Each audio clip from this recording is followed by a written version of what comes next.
राधे राधे, जय श्री कृष्णा। और अभी है कार्तिक मास का 9वां दिन और हम पढ़ रहे हैं श्रीमद् भगवद गीता का पाठ, जिसमें कि मैं प्रतिदिन एक महात्म्य और दूसरे दिन उसका अध्याय सुनाती हूँ। तो आज हम पढ़ेंगे श्रीमद् भगवद गीता के 5वें अध्याय का महात्म्य। तो शुरू करते हैं ठाकुर जी का नाम लेके। ओम नमो भगवते वासुदेवाय नमः। ओम नमो भगवते वासुदेवाय नमः। श्री भगवान कहते हैं, देवी अब सब लोगों द्वारा सम्मानित 5वें अध्याय का महात्म्य संक्षेप से बतलाता हूँ, सावधान होकर सुनो। मद्र देश में पुरुकुत्सपुर नामक एक नगर है। उसमें पिंगल नामक एक ब्राह्मण रहता था। वह वेद पाठी ब्राह्मणों के विख्यात वंश में, जो सर्वथा निष्कलंक था, उत्पन्न हुआ था, किंतु अपने कुल के लिए उचित वेद शास्त्रों के स्वाध्याय को छोड़कर ढोल आदि बजाते हुए उसने नाच गान में मन लगाया। गीत, नृत्य और बाजा बजाने की कला में परिश्रम करके मन परिश्रम करके पिंगल ने पिंगल परिश्रम करके पिंगल ने बड़ी प्रसिद्धि प्राप्त कर ली और उसी से उसका राजभवन में भी प्रवेश हो गया। अब वह राजा के साथ रहने लगा और पराई स्त्रियों को बुला बुलाकर उनका उपभोग करने लगा। स्त्रियों के सिवा और कहीं उसका मन नहीं लगता था। धीरे धीरे अभिमान बढ़ जाने से उच्छल खल होकर वह एकांत में राजा से दूसरों के दोष बतलाने लगा। पिंगल पिंगल की एक स्त्री थी जिसका नाम था अरुणा। वह नीच कुल में उत्पन्न हुई थी और कामी पुरुषों के साथ विहार करने की इच्छा से सदा उन्हीं की खोज में घूमा करती थी। उसने पति को अपने मार्ग का कंटक समझकर एक दिन आधी रात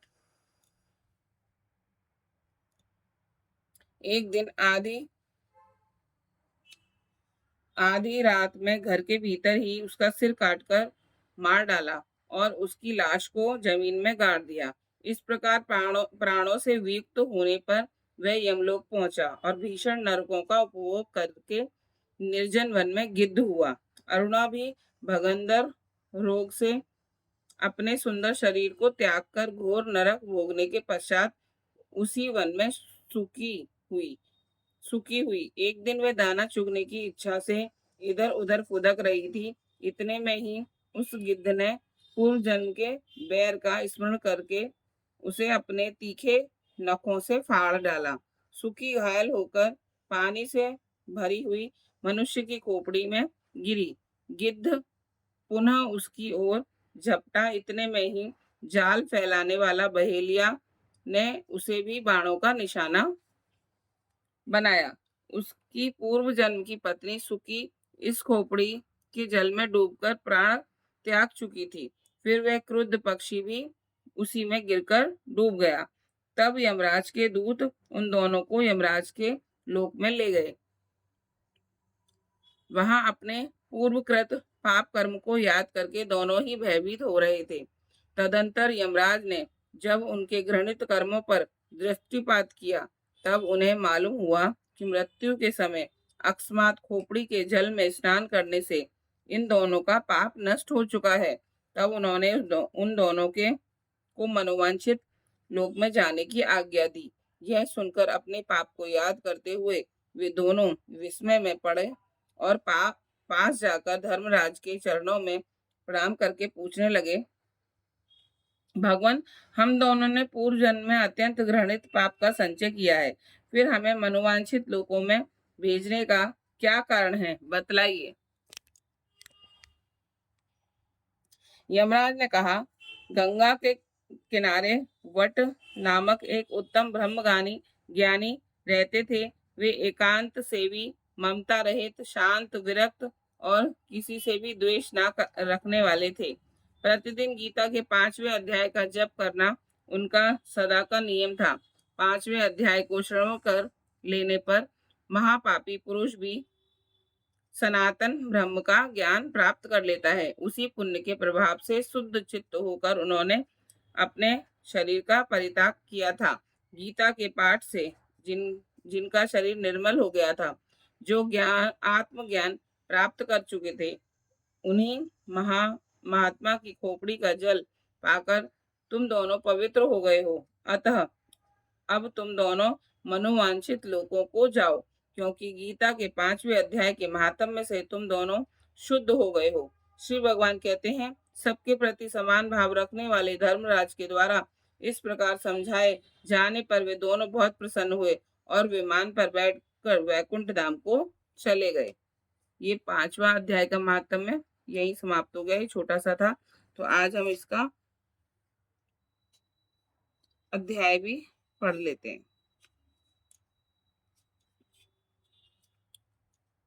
अभी हमने महात्म्य पढ़ा, 5वां अध्याय पढ़ेंगे।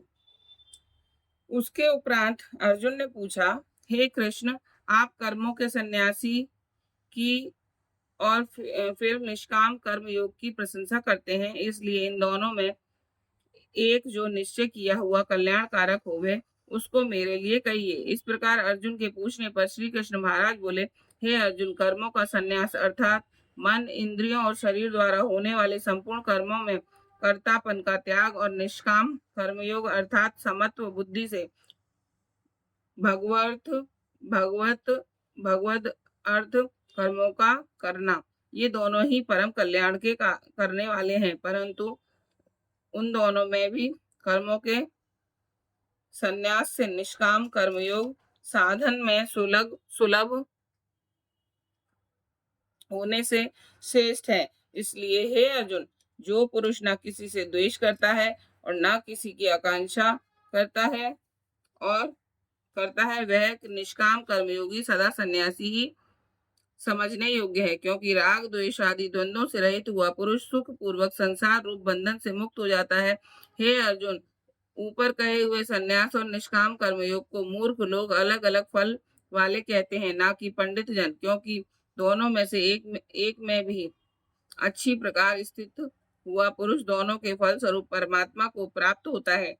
ज्ञान योगियों द्वारा जो परम धाम प्राप्त किया जाता है, निष्काम कर्म योगियों द्वारा भी वही प्राप्त किया जाता है। इसलिए जो पुरुष ज्ञान योग और निष्काम कर्म योग को फल रूप से एक देखता है, वह ही यथार्थ देखता है। परंतु हे अर्जुन, निष्काम कर्म योग के बिना संन्यास अर्थात मन, इंद्रियों और शरीर द्वारा होने वाले संपूर्ण कर्मों में कर्तापन का त्याग प्राप्त होना कठिन है, और भगवत स्वरूप को मनन करने वाला निष्काम कर्मयोगी पर ब्रह्म परमात्मा को शीघ्र ही प्राप्त हो जाता है। वश में किया हुआ है शरीर जिसके ऐसा जितेंद्रिय और विशुद्ध अंतकरण वाला एवं संपूर्ण प्राणियों के आत्मरूप परमात्मा में एक ही भाव हुआ निष्काम कर्म योगी कर्म करता हुआ भी लिपायमान नहीं होता। हे अर्जुन, तत्व को जानने वाला साख्य योगी तो देखता हुआ, सुनता हुआ, स्पर्श करता हुआ, सूंघता हुआ, भोजन करता हुआ, गमन करता हुआ, सोता हुआ, श्वास लेता हुआ, बोलता हुआ, त्यागता हुआ, ग्रहण करता हुआ तथा आंखों को खोलता और मीचता हुआ भी सब इंद्रियां अपने अपने अर्थों में बरत रही हैं। इस प्रकार समझता हुआ निसंदेह ऐसे माने कि मैं कुछ भी नहीं करता हूँ। परंतु हे अर्जुन, देहाभिमानियों द्वारा यह साधन होना कठिन है और निष्काम कर्म योग सुगम है, क्योंकि जो पुरुष सब कर्मों को परमात्मा में अर्पण करके और आसक्ति को त्याग कर कर्म करता है, वह पुरुष जल से कमल के पत्ते के सदृश पाप से लिपायमान नहीं होता। इसलिए निष्काम कर्मयोगी ममत्व बुद्धि रहित केवल इंद्रिय, मन, बुद्धि और शरीर द्वारा भी आसक्ति को त्याग कर अंतकरण की शुद्धि के लिए कर्म करते हैं। इसी में निष्काम कर्मयोगी कर्मों के फलों को परमेश्वर के अर्पण करके भगवत भगवत प्राप्ति रूप शांति को प्राप्त होता है, और सकामी पुरुष फल में आसक्त हुआ कामनाओं के द्वारा बंधता है। इसलिए निष्काम कर्मयोग उत्तम है।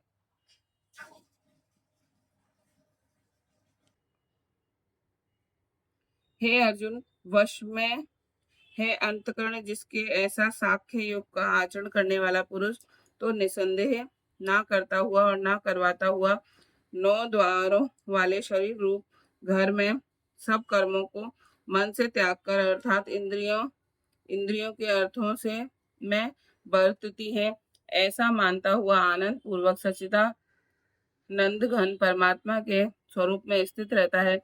परमेश्वर भी भूत प्राणियों के ना कर्तापन को और ना कर्मों को तथा ना कर्मों के फल के संयोग को वास्तव में रचता है, किंतु परमात्मा के सकाश प्रकाश से प्रकृति ही बरतती है, अर्थात गुण ही गुणों में बरत रहे हैं। सर्वव्यापी परमात्मा ना किसी के पाप कर्म को और ना किसी के शुभ कर्म को भी ग्रहण करता है, किंतु माया के द्वारा ज्ञान ढका हुआ है, इससे सब जीव मोहित हो रहे हैं।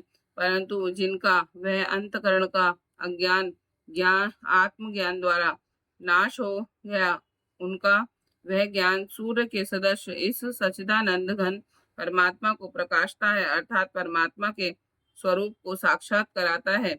हे अर्जुन, तद्रूप हे बुद्धि जिनकी तथा तद्रूप हे मन जिनका और उस सच्चिदानंद घन परमात्मा में ही है निरंतर एक ही भाव से स्थिति जिनकी, ऐसे तत्परायण पुरुष ज्ञान के द्वारा पाप रहित हुए अपुनरावर्ती को अर्थात परम गति को प्राप्त होते हैं।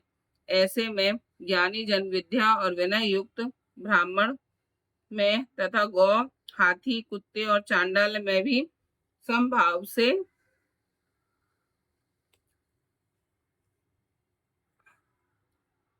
देखने वाले होते हैं। इसलिए जिनका मन समत्व भाव में स्थित है, उनके द्वारा इस जीवित अवस्था में ही संपूर्ण संसार जीत लिया गया, अर्थात वे जीते हुए ही संसार से मुक्त हैं, क्योंकि सच्चिदानंद घन परमात्मा निर्दोष और सम है। इससे वे सच्चिदानंद घन परमात्मा में ही स्थित है।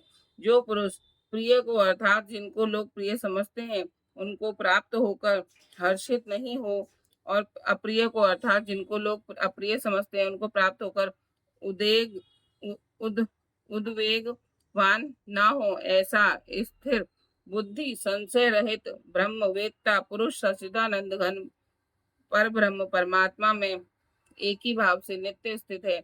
बाहर के विषयों से अर्थात सांसारिक भोगों से आसक्ति रहित अंतकरण वाला पुरुष अंतकरण में जो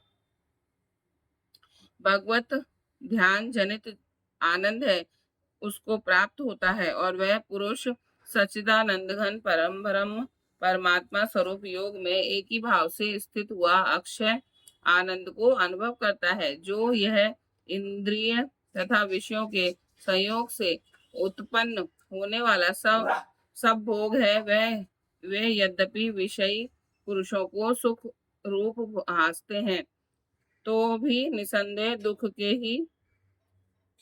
ही हेतु है और आदि अंत वाले अर्थात सनित्य हैं। इसलिए हे अर्जुन, बुद्धिमान विवेकी पुरुष उनमें नहीं रमता।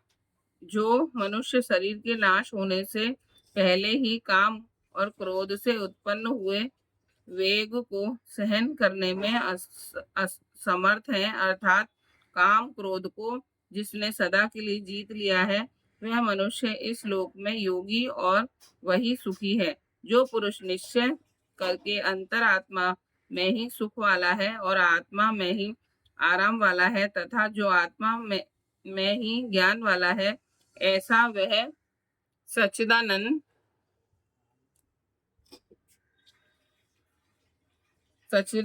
घन परम ब्रह्म परमात्मा के साथ एक ही भाव हुआ साख्य योगी शांत ब्रह्म को प्राप्त होता है। नाश हो गए सब पाप जिनके तथा